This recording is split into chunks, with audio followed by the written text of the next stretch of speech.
Close your eyes for a moment and remember the last time something extraordinary happened to you. Not something you begged for, but something that seemed to arrive just in time. That was not chance. That was your own unseen power revealing itself, the law of assumption at work. You are not separate from your desires. They are already yours. The only separation is in your thinking, your doubting, your waiting. The moment you act as if the miracle is already yours, you collapse the distance between the wish and the world. Do not wait for a sign. Become the sign. Walk like someone whose prayers are already answered. Speak with the calm confidence of one who has received. Think like someone who has no reason to worry. You are not hoping for miracles. You are made of the same substance that creates them. If you want love, become the one who is already cherished. If you want abundance, embody the energy of ease, generosity, and security. If you want healing, live in the state of the healed, not the hurting. The secret is simple. You do not attract miracles, you match them. You do not chase them, you become them. You do not ask repeatedly, you receive internally and let the world adjust. The greatest power you will ever wield is this, your ability to assume a reality so completely that life has no choice but to conform to your inner conviction. So today, walk as the miracle, dress as the miracle, speak as the miracle, think as the miracle, because once you decide you are a magnet to miracles, they cannot help but find you.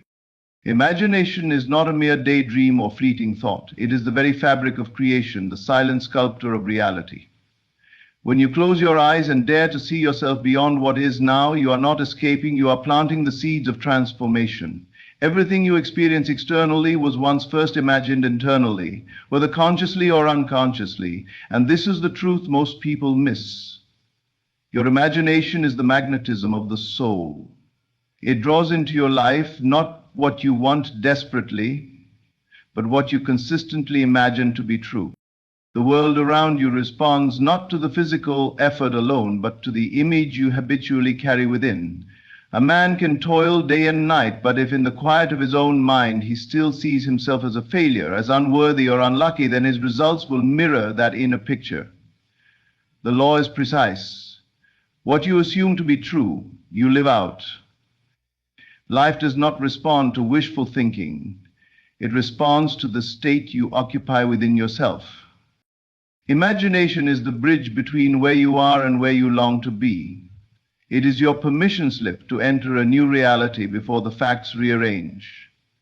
You see, the soul does not live in linear time. It dwells in eternity. So when you imagine something with feeling, with vivid detail, and remain faithful to that image, the soul sends out its quiet vibration into the unseen. The outer world is clay, but the imagination is the potter. It molds circumstances, shifts events, and reconfigures situations according to the belief you hold inside. That belief is not what you say once in a while. It is what you see again and again when no one is watching. The image you hold when your head touches the pillow. The tone of voice in your self-talk. The quiet assumptions that run your inner dialogue. Those are the commands you give to life. And here's the miracle. You can change the image. At any moment, you can withdraw from the habitual picture of struggle or lack and choose to dwell in the reality of peace, abundance, or love. But you must do it with conviction. Half-hearted imagining produces scattered results. But when you dwell so deeply in a new image that it begins to feel like home, then it becomes your truth and the world begins to conform. You don't need to figure out how it will happen. That's not your role. Your work is the inner vision. The consistency of returning to the new image even when outer facts scream otherwise. Because the world is slow to catch up to the imaginal act. But it must catch up. It cannot resist the pull of one who is magnetized by their own belief. So if you want to shift your life, do not start with action, start with vision. Rehearse your miracle until it becomes familiar. Speak from the place where it has already occurred. Walk in the world as one who has already received. Let the image be so alive within you that you no longer look for proof, because you are the proof. The soul's magnetism is quiet, subtle, invisible, but it is unstoppable. The world bends not to force, not to begging, not to fear, but to the inner image you consistently hold. Guard that image. Nourish it. Believe in it, because your imagination is not pretending. It is the beginning. It is the blueprint of your future. There is a hidden doorway between what you hope for and what you experience. And that doorway is feeling. Not just any feeling, but the kind that is rich with certainty, alive with emotion, and full of conviction. To imagine something is not enough. You must feel it real. You must let your entire being respond as though what you desire has already come to pass. That is the secret most overlooked. You are not waiting for a miracle to feel grateful, joyful, or free. You are required to feel those things first. That is how the miracle knows where to go.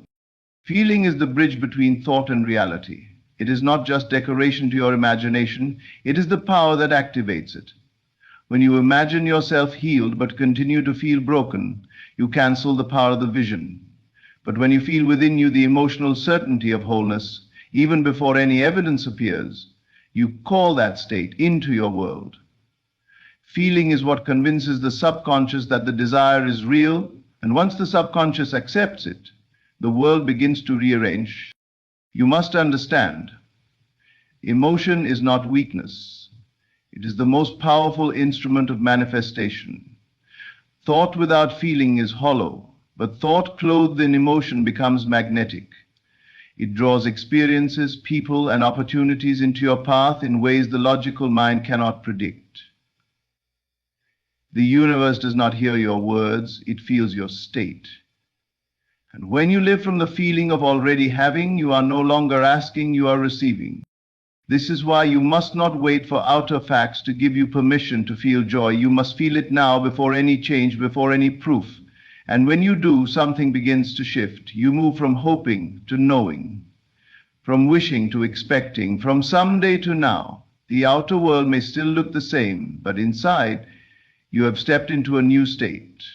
And because the inner and outer must eventually align, the world will follow. Feeling it real is not pretending, it is not faking anything. It is entering into the state where your desired reality is already true and allowing your body, your breath, and your energy to respond to it. This is how you collapse time. This is how you live in the future before it arrives. And by doing so, you draw it closer. You become the one who already has, the one who already is. Let yourself feel it, not just once, but over and over until it becomes natural. Close your eyes and breathe as the version of you who already holds the miracle. How does it feel to be free, to be in love, to be abundant, to be chosen, supported, healed, and seen? Let that feeling flood your being. Let it be so real that you no longer wonder if it's coming. You know it has already arrived in the unseen. That feeling becomes your new home. And once you move into that emotional space, the world cannot help but bring you evidence of it. Life is not responding to what you want, it is responding to who you are being, what you are feeling, and the story you are emotionally living. So if you seek a miracle, go first into the feeling. Cultivate the emotion of fulfillment, not the ache of absence. Let joy precede the result. Let gratitude walk before the gift. Let peace replace the need for proof. And you will see what once felt far away will appear, drawn in by the silent power of your emotion. Feeling is the gateway. It is the access point to creation. It is the language of the soul and the signature of your belief. When you feel it real, you align with the miracle. And once you are aligned, there is nothing left to chase, only everything to receive. Most people spend their lives trying to attract what they want. chasing dreams, praying for miracles, working tirelessly, hoping that something from the outside will arrive and change their circumstances. But this is a misunderstanding of how creation works. You do not attract what you want, you become it. You become the version of yourself who already has it. And from that state of being, the world begins to mirror your inner transformation. You do not pull miracles to you as if they are separate. They are not distant. They are not outside. The moment you stop trying to reach for them and instead embody the state in which they are natural, they appear as if they had been waiting for your recognition all along. You see, miracles are not events. They are reflections. Reflections of the inner state you occupy consistently. If you believe you are blessed, supported, worthy, and whole, you will walk in a world that confirms that belief. It is not about wanting. Wanting is a state of lack. To want something implies you do not yet have it. But to become means you accept the reality now before it manifests in the physical. And that is the key. When you become the version of yourself who lives among miracles, who expects the extraordinary, who walks with calm certainty, life responds. You don't need to strive. You don't need to beg. You only need to shift who you are being. This requires inner honesty. What do you really believe about yourself, about what is possible? If deep within you believe life is hard, or you are unlucky, or you are not enough, then you will see that played out again and again, not because it's true, but because you have become that story. The world is not judging you, it is simply echoing you. You cannot trick life with positive words if they are not backed by your inner identity. You must become the one who is already blessed. When you shift your identity, everything else follows. Think of it like changing clothes. You don't become wealthy by chasing money. You become wealthy by embodying the mindset, the energy, the behaviors of one who lives in abundance. You don't become loved by searching for someone to fill the void. You become loved by loving yourself so deeply that you radiate the energy of being cherished. You do not become healed by fighting illness. You become healed by stepping into the wholeness that already exists within you. Becoming is not pretending, it is aligning. It is stepping into the truth that already lives within you, beyond fear and past memories. Every day you are becoming something. With every thought, with every feeling, with every word. The question is, are you becoming the version of yourself who lives in miracles, or the one who doubts them? You must live from the end and not towards it. If you were already the person who had everything you desire, how would you speak? How would you carry yourself? What choices would you make? Begin there. Because the more you embody that version, the less you have to wait. Life bends to who you are, not what you say you want. Miracles are drawn to the one who no longer waits for them. They surround the one who walks in the faith of already having received. You do not need to attract. You only need to become. And when you do, when you live as though the miracle is ordinary, as though the blessing is yours, not by chance, but by choice, by being, there is a quiet power in assumption. A force so subtle, most overlook it entirely, but it governs everything. The assumptions you hold about yourself, about life, about what is possible are the foundation of your reality. And when you assume that miracles are not rare, but natural, not distant, but present, you begin to live in a world that agrees. The shift is not dramatic. It is not loud. It is inward. A gentle yet firm acceptance that the extraordinary is your birthright. Most people are trained to expect struggle, to believe that good things take forever, that blessings are rare, that miracles are only for the chosen few. They may hope for more, but their core assumption is lack, delay, or difficulty.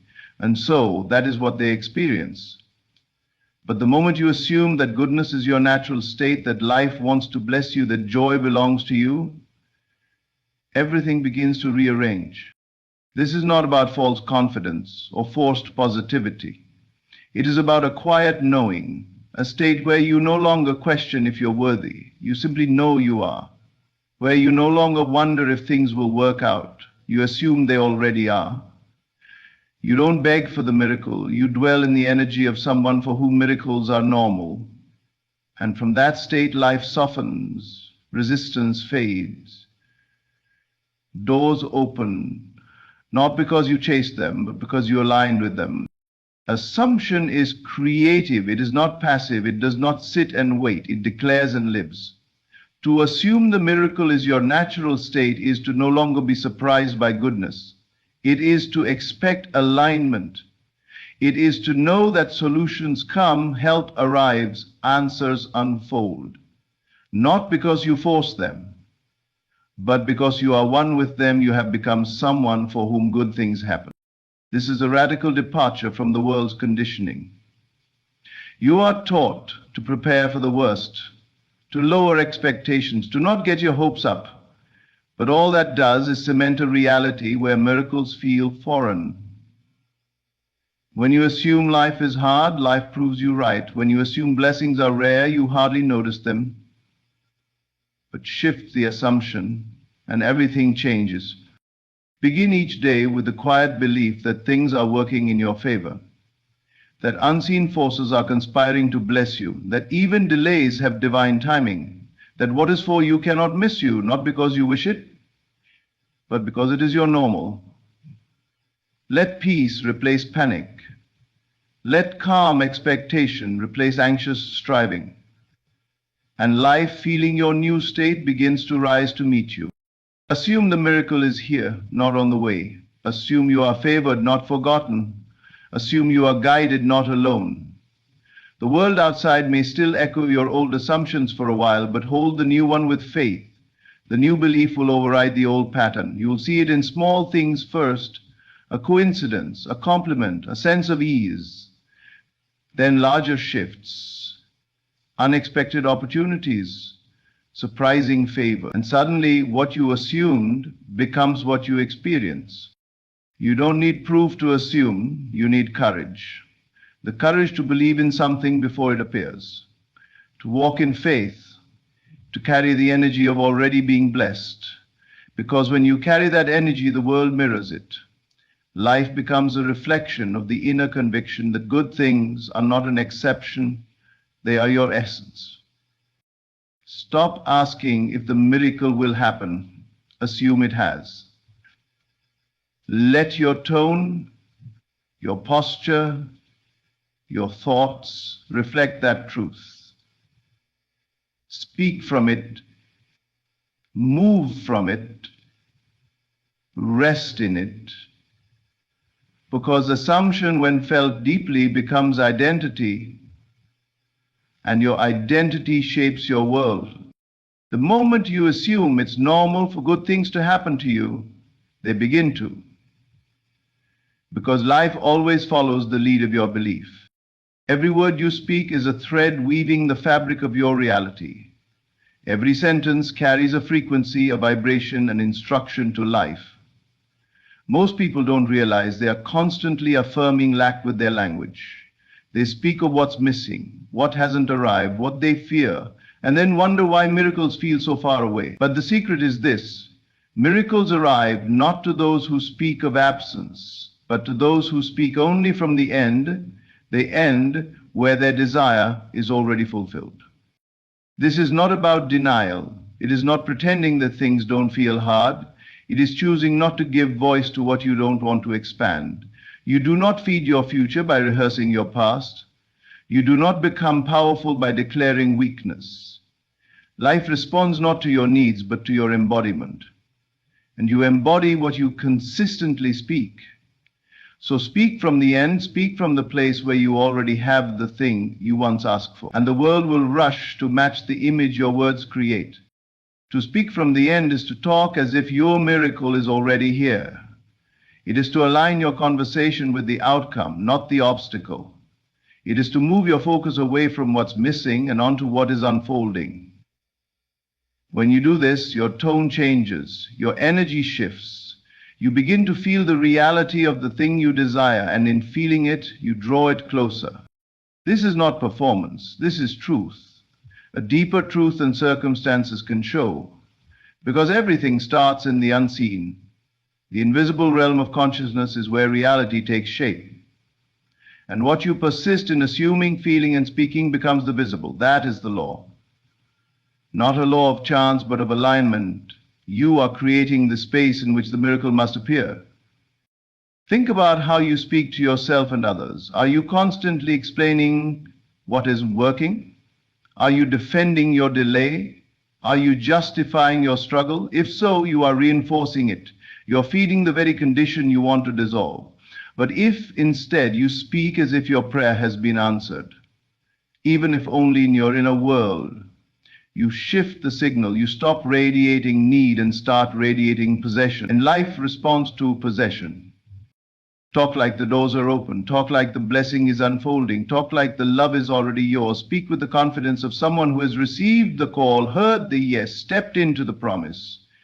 Not with arrogance, but with peace. With that quiet certainty that says, I've become. That is how miracles are welcomed. With open arms, not clenched fists. Language is creative power. It sculpts your internal landscape. And your internal landscape reflects back to you in the form of people, places, opportunities, and timing.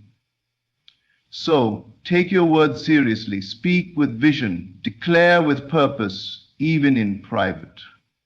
Especially in private. Talk like you are already living the life you desire, because the inner talk creates the outer walk. Stop repeating what went wrong. Stop analyzing the delay. Stop explaining the lack. That's not your job. Your job is to align with the version of you that lives beyond all that. Your job is to speak from the end and trust that life knows how to catch up. Speak as if the miracle is old news. Familiar, expected, because when it arrives, that's exactly how it will feel. Not a surprise, but a return to what always belonged to you. Every time you speak, you are either calling in the life you want or pushing it further away, so choose wisely. Speak only from the end. Let your words be evidence of belief, not feared. Let your language reflect the life you're claiming, not the one you're trying to escape. Because miracles are not drawn to need, they are drawn to knowing. Speak like you already hold it, and soon you will. There comes a point where asking must give way to assuming, where praying turns into praising, where the question dissolves and only the answer remains. Most people live in the constant repetition of questions. When will it happen? How will it come? What if it never does? These questions, though honest, anchor the soul in doubt. And doubt delays. To live in the answer is to exit the loop of uncertainty. It is to stand in the place where your desire is already fulfilled and live from there. Because when you act as if your prayer is fulfilled, life rushes to prove you right. The question is rooted in absence.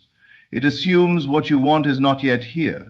And so long as you live from that state, hoping, reaching, waiting, you remain separate from the very thing you long for. But when you shift from asking to being, from wishing to embodying, you alter everything. The answer becomes your reality, not because it suddenly arrived, but because you finally stepped into alignment with it. This is not about pretending, it's about trusting. Trusting the unseen more than the seen, trusting the invisible bridge between your inner world and outer reality. You do not need to force the answer to arrive. You need only to live from it. Think like someone who has received it. Feel like someone who is already there. Speak like someone who knows they are held, provided for, guided. The energy you carry becomes the signal that calls the answer into form. When you live in the answer, you no longer entertain timelines or doubt. You're not anxiously scanning for signs. You're not performing rituals to speed things up. You're calm, anchored, still, because you know You know that what you seek is seeking you. You know that the seed is already planted and your only job is to nourish the soil through thought, feeling, and faith. The world around you might still look unchanged, but inside everything is different. And that inner change is the cause of outer transformation. You've moved from lack to fulfillment, from waiting to welcoming. Life has no choice but to echo that shift. To live in the answer is to embody gratitude before the gift. It's to walk in peace, even if circumstances say otherwise. It's to dress, speak, and move with the ease of someone whose prayer has been answered. You don't ask a second time. You don't beg. You assume the universe heard you the first time, and you live from that assurance. This is the posture of power, quiet, humble, certain. You are no longer pulled by the waves of doubt. You are no longer watching the clock. You are resting in the knowing. And the knowing is magnetic. It draws all things to itself. If you feel yourself slipping back into the question, the wondering, the worrying, gently return to the answer. See yourself having it. Feel the relief. Breathe into the peace.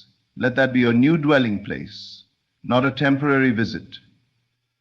Because life doesn't give you what you plead for. It gives you what you are aligned with. Stop waiting for the answer to come knock on your door. You become the answer. You live it, feel it, speak from it. And the world rearranges to reflect it. The shift is subtle but seismic. You go from being a seeker to a receiver. From asking, will it come, to knowing it is done. Let today be the day you drop the question, not in frustration, but in faith. Walk as one who knows the path is already paved, the door already open, the miracle already yours. Live in the answer and watch as everything you've been waiting for begins to show up right on time. And so, beloved, the secret has never been in trying, begging, or striving, but in being. When you act as if you are a magnet to miracles, when you imagine boldly, feel it real, become the embodiment of your desires, assume your blessings as normal, speak only from the end, and live fully in the answer, life cannot help but respond in kind. The universe mirrors your inner conviction, not your outer effort. You are not separate from the miracles you seek. You are the environment through which they are born. Stop looking outside, return within, align with the version of you who already holds it all. From that sacred state, miracles are not a surprise, they are inevitable. Thank you for listening with your heart. Now, go live like it's already done, because it is.